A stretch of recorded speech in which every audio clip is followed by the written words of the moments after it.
Bulloon garmaamuu tola maaf mana hidhaa oola farda abbaan fardaa cabee akkasuma ammas fardi isaan deemu ammoo jala hidhamee jiru jechuudha. Abbaan fardaadhaa cabee harka isaa hidhatee akkasitti deema. Akkasumaan fardi isaa baadhatee jiru ammoo hidhameeti shiboo keessatti hidhaa jira jechuudha. Akkuma harki isaa cabe sanittuu cabnaan isaa akkasitti hidhateeti jechuudha. Farda san dhaqee achitti yeroo laalu shiboo keessatti bakka inni hidhametti jechuudha. Akkasuma san qofaa miti. Ogeettiin gartee cabnana kana namacha miidhame gartee abbaa fardaa kan cabee jiru kan fardis jalaa hidhamee jiru sana ammoo yeroo sukkuumtu isa sukkuumuu qofaa miti jechuudha. Nyaata farda kanaa gartee achitti yeroo geessituuf jechuudha. Maal bakka bu'a maal ibsa yoobsan geetahuun jechuudha. Kan diinatti dhukkubbii mataadhaa ta'e kan gartee akkuma amma dura artistoonni biroodha ammoo Galaanaa Gaaromsaadhaa kursii qullaa agarsiisuudhaani akkasuma ammas keekiyyaa badhaadhaadhaa farda leedhaa agarsiisuudhaani diinatti dhukkubbii mataa ta'e artistiin kun ammoo kan artistootaafillee amma dura wallee qopheessuudhaan beekamu kan namoota hedduudhaa fi walaloo babbareedduu kennee fi artistoota duubaan jajjabeessaatii ture jechuudha. Amman tana wallee ajaa'ibaa hojjetuudhaani sooshaal miidiyaa kanarratti Oromoodhaaf ammoo gammachuu ajaa'ibaati tahee quuqaa irraa buqqiseeti jira jechuudha. Kanarraa mee wantoota amma jedhe kana jechuudha maalitti hiikama kan jedhuudhaa fi kan aktiivistiin cimaan hiike jechuudha. Sanirraa hin haga tokko isiniif qoodaa jechuudha. Asirratti wallee kana keessatti jechuudha. Asumaan walleen kun sa'a 24 keessatti nama 300 ilaalamee jira jechuudha. Kunis rikaardii addaati jechuudha. Sa'a 24 keessatti nama kuma dhibba sadii ilaalamuun waa xiqqashoo takka hir'uudha jechuudha. Amma haga ammaa kanatti jechuudha. Amman tanatti hamma haga sa'a waraabaa jiru kanatti jechuudha. Namoota 30,000 oliin laayikii godhamee jira jechuudha. Laayikiin kun baay'ee dachaa hedduudhaan dabaleeti jira jechuudha. Namoota hedduu quuqaa irraa buqqisuudhaan dinqisiifannaas argateeti jira jechuudha. Bulloon maaf mana hidhaa oolaa yoo garmaame tolaan kun keessattuu akka malee namoota hedduudhaa fi akkasuma ammas ajjecha artistii Haacaaluu Hundeessaatis jecha ciigoodhaanii daayirektii waan dubbate fakkaataa jechuudha. Kanaafuu walumaa galatti akkaataa gadiinsa biltsiginnaan gartee Oromoo itti galtee fi akkasuma ammallee haala Oromoon amma keessa jiruu fi maal akka ta'u deemullee kan tilmaamee lafa kaa'e yookiin ammoo kan mul'ise fakkaataa jechuudha. Artistiin beeki raayiduudha. Raayiduu jechuun ni dandahamaa jechuudha. Maaliif aartiidhaanii akkaataa gartee hubannoodhaan guutameen kan ogummaa garaagaraatiin guutameen jechuudha. Hegeree boruutii fi haala har'aa haala boruudhaati lafa kaahanii jechuudha. Kanaafuu mee waa'ee artistiin kun dubbate kanarratti jechuudha kan Lalisaa Idriis hiike haga tokko anis irraa isiniif qoodaa jechuudha. Farda jalqaba irratti artistiin kun fakkeenyaaf farda Bulloon yoo garmaame tola maaf mana hidhaa oolaa kan jedhudha kan inni fayyadamee jechuudha. Bulloo haa jedhu malee fardi inni fayyadame immoo fardi inni fayyadame adii shaashoodha. Adii shaashoo ni beektanii biree adiidha jechuudha. Adii keessaa isii farda jajjaba lolaa jechuudha. Jeena farda jajjaba jechuudha kan inni kanarratti fayyadamee wanni inni kana fayyadameefis akka gartee Lalisaa Idriis hibetti jechuudha. Hoogganaa akka jechuuti jechuudha. Kana jechuun warra hidhaa jiru guutumatti jechuudha. Hoogganaa adii bareedaa kan adii shaashoo kana wanni fayyadamee fi Joohariif jedhameeti jechuudha. Hogguu kana jedhamu maalinni Joohariin hangafee guutuu haga qeerroon bahutti hayyoota hunda dabalatee warra akka Baqqalaa Garbaa, Abdii Raggaasaa akkasuma Gammachuu Ayyaanaa jechuudha. Hooggantoota Ofeekootii fi ABO qeerroo fi qarree jechuudha. Walumaa galatti warra Oromoo ta'uu isaaniidhaatii fi waggaa 3 kana cubbuudhaan hidhamanii jechuudha. Kanaafuu waan kana fayyadamuudhaa fi adii shaashoo yeroo fayyadamu ammoo adii kana yeroo fayyadamu hoogganaa akka jechuuti. Adiini hoogganaa abbaa gadaa nugusa afaan abiyyiin nugusa jechuun yeroo hedduu diktaatara jechuudha. Kun ammoo kan uummanni filateedha. Kan uummanni naggase jechuudha. Afaan warra kaaniitiin kan uummanni naggase jechuudha. Kanaaf farda adii fayyadameedha akka gartee Lalisaa Idriis hiiketti jechuudha. Kanaafuu duuba abbaan fardaadha harki isaa cabeeti akkasuma ammas fardi isaa ammoo shiboo keessatti hidhamee jiraadha. Abbaan fardaa kun eenyutti kan inni bakka bu'e jechuudha. Abbaan fardaa qeerroodha bakka bu'e jechuudha. Abbaan fardaa kun qeerroon harki isaa cabeeti miidhamee jiraadha. Waa lamaanii tokkoffaa artistii Haacaaluu Hundeessaa jala ajjeefame harki mirgaa qeerroodha cabee jira. Akkasuma ammas miidhamee jiraadha. Eega cabee miidhame hoo ammoo abdiin jiraadha.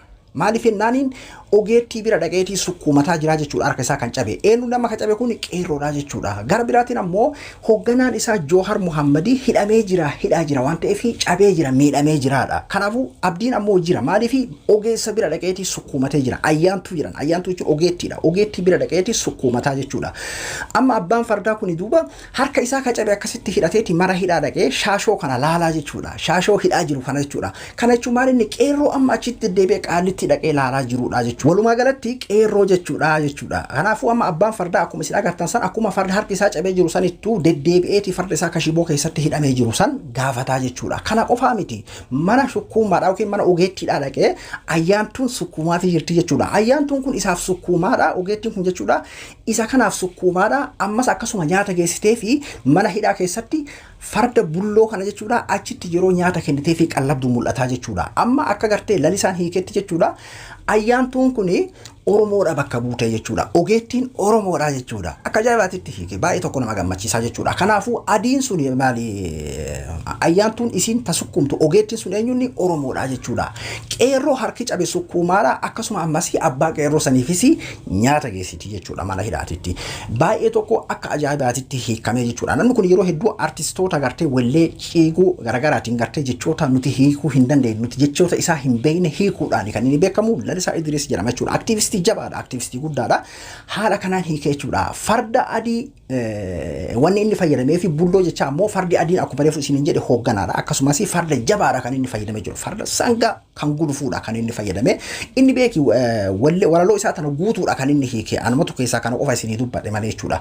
Kara biraatiin ammoo as deebi'eeti farda isa caalu hidhee kophaa kaatu jedhe. Farda isa caalu hidhee kophaa kaatu jedhe. Ammas farda wayyuu jedhe. Wayyuu jechuun beekaa olii beekaa didu jechuudha. Beekaa olii silaan jiruumi garuu beekaa olii jechuudhaaf kan inni fayyadame.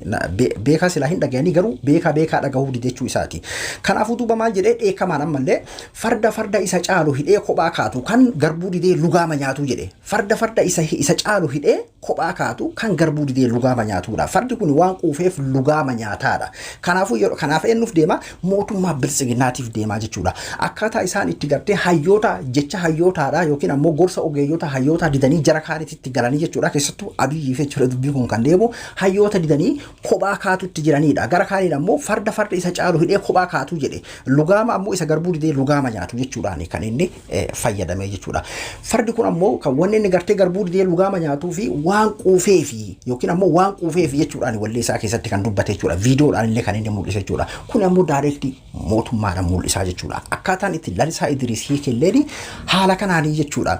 Waan kana keessatti inni waa hedduudha kan inni waa'ee wallee isaa kana keessatti jechuudha. Hatta hegeree Oromootii fi akkasuma wantoota hunda hiikeetti jira jechuudha. Keessattuu gartee isaa harki cabe san keessatti harki cabee achumaan hin callifamne jechuudha. Harka isaa bakka ogeessaa dhaqee shukkumateeti akkuma gartee harki cabe san haga harki fayyuuf osoo hin eegini dhaqeeti farda isaa kan ammoo hidhamee shiboo keessa jiru gaafataati jira jechuudha. Duuba qeerroon amman tana akkaatuma sodaachifamaa ajjeefamaa kan hafe ammoo doorsifamaa hidhamaa hangi hafe san eessa amman tana qabsoo karaa dandaheni inni kaan ammoo qeerroon kaleessa waboo har'aatitti makamee jira. Inni kaan ammoo dhugumaanuu daayirektii malee dhaqee qaallitti hayyuu isaa hoogganaa isaa jabeeffataa jira jechuudha. Akkasuma wallee kana keessatti jechuudha naachi jawwee qabatee kan jirudha kan inni fayyadame. Jawwee jechuudhaan Joowar maqaa jechuudha fayyadamuu fi jechuudha kan inni jawwee jechuudhaan fayyadame. Naachi ammoo warra mootummaa warra biyya bulchaa jiru akkasumas warra Joowar hidheedha jechuudha. Kanaafuu jawwee naacha qabatee jechuudhaan maqaa isaa haala hin beekamneen daayirektii Joowar jechuudhaan dubbateeti jira jechuudha. Wallee san keessatti dhageessaniiti jirtan jedheeti yaada. Kana qofaa miti abbaan fardaa kan cabellee sukkuumatee fayyee bulloonis hidhaadha bahee akkasuma ammas madraka irratti bahee abbaan fardaadhaa farda isaarratti deebi'ee bulloon ammoo garmaamatti seenee fayyee haala saniin xumurame jechuudha. Eega abdii garagaraadhaa harka sukkuumachuu fi ayyaantuun achitti qallabuu fi abbaan fardaa dhaqee laallachuu kana hunda dubbate booda jechuudha. Dhumarratti abbaan fardaa fayyee farda isaarratti deebi'ee fardi immoo akka duriitti garmaamuu abbaan qeerrootii fi qeerroon walitti deebi'anii caba kana fayyanii abbaan qeerroodhaatis bahee tarsiimoo isaa kan qeerroo ittiin hoogganutti deebi'ee Oromiyaan ni bilisoomti jechuudha. Kuni raaga addaati jechuudha. Kuni akkaataa Lalisaa Idris itti hiikeedha. Sirbichi illee kanuu ibsa. Yoo laaltan ta'e kilippii isaa dhumarratti jechuudha. Fardi isaa kan hidhame hidhaadhaan baha. Shaashoon adiin sun jechuudha. Akkasuma ammas abbaan fardaa kan harki cabelleen harki isaanii fayyaa. Akkasuma camnala isaa fayyee bulloo isaa irratti deebi'eeti. Bulloon isaa ammoo garmaama isaa itti fufee. Bulloon garmaamu tolaamaaf mana hidhaa oolaanii haala saniini goolaba argatee jechuudha. Kuni waan addaati jechuudha. Baay'ee tokko nama gammachiisa. Farda adiillee waan inni fayyadamee fi hoogganaa akka jechuuti. Hayyoota hidhame kana bakka buusuu isaati jechuudha. Adii shaashoon bareedaan eenyuun yeroo har'aan tanaa jechuudha kan hidhaa jiru.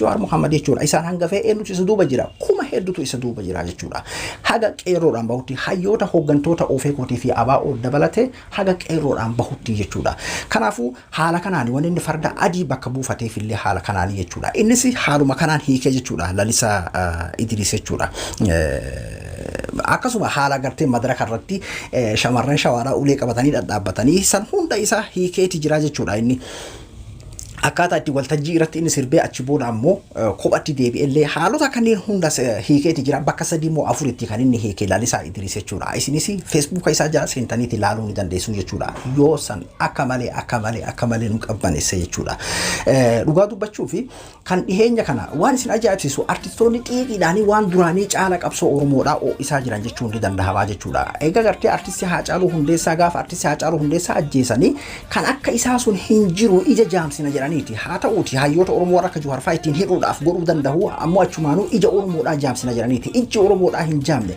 fakkeenyaaf mucaan kun duraan illee ni jira walaloo adda addaatii artistootaaf katabaa innis weellisaa ture jechuudha ammantan ammoo xiiqiidhaanii sirba akkanaa kana qabatee as dhufuun isaa diinaa fi kaansarii sammuu itti tahee jira jechuudha gaafa dhiheenya kana Galaanaa Gaaromsaadhaa kursii qullaa kaahee fidee nuti kan akkanaa ganaa hin dhufu jedheeti baay'ee tokko diindeesii muddamee nuti illee gammallee turre jechuudha san ammallee itti dabalataanii keekiyyaa baraadhaarsis farda leexaa dhaga fidee jechuudha dheengadduma akkasuma osoo nuti keekiyyatti gammadaa jirru innis ammoo farda adii isa hidhaa jiru qabatee gadi dhufee jechuudha farda isa caalu hidhee kophaa kaatu jechuudha ni akkasuma ammasii fardi harreen yoo baate tolaa sangaa yoo qote tolaa akkasuma ammasii sangaa yoo qote tolaa harreen ammoo yoo baate tolaa fardi bulloon maaf hidhaa ta'a yoo garmaame tola jechuudhaani kan inni fayyadame fardi yoo kaate tolaa harreen yoo baate tolaa sangaa yoo qote tola jechuudhaani haala saniini addaan baasee lafa kaahee jechuudha walleen isaa walaloon isaa kun dheeraadha akkaataa inni hiiketti wantoota amma isiniin jedhu kana hunda hiiketti jira Lalisaa Idris isinis isa jala seenaatii ilaalaan isiniin jira Abduu moobaayilaa birraay